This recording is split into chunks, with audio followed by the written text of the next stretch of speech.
In this photo, the boy on the left and the man on the right could almost be the same person. The resemblance is striking, but what a family passes down is not only a face. In 2022, Chris Hemsworth discovered through genetic testing that his risk of developing Alzheimer's was 8 to 10 times higher than average. Faced with that future, he didn't panic, he paused. He stepped away from the spotlight and chose 2 years to rearrange his life. From an ordinary Australian childhood to becoming one of the world's most recognized superheroes, his journey was never simple. This is the story of Chris Hemsworth. He was born in 1983 in Melbourne, Australia. 3 brothers. He was the middle one. Sunburnt afternoons, surfboards, rugby fields. He grew up with that easy Australian energy, bright, relaxed, unforced. The kind of handsomeness that doesn't try too hard. At 20, his appearance opened the first door, an Australian soap opera. In front of the camera, his acting was still raw, but his effort wasn't. When he first arrived in Hollywood, he appeared briefly in Star Trek. Most people didn't notice.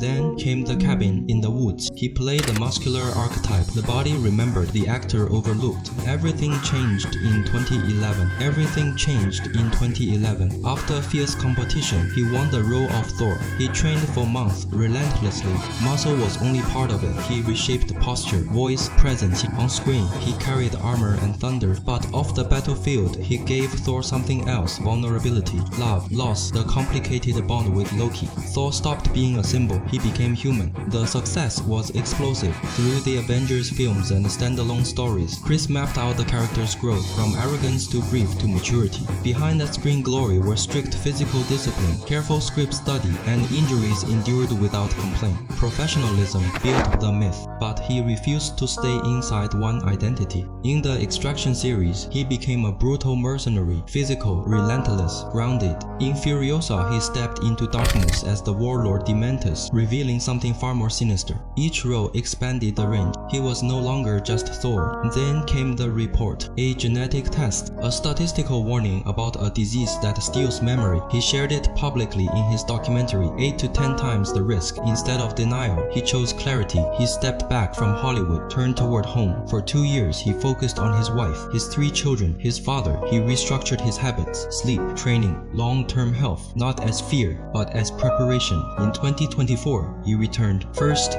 voicing Optimus Prime in Transformers 1, then stepping back onto film sets again. Acting remained his passion, but something had shifted. Now, he understood balance. The spotlight no longer defined him. He moved between work and family with intention, between global fame and private responsibility. The genes may carry risk, but choice still carries power. And perhaps that is his most heroic role of all.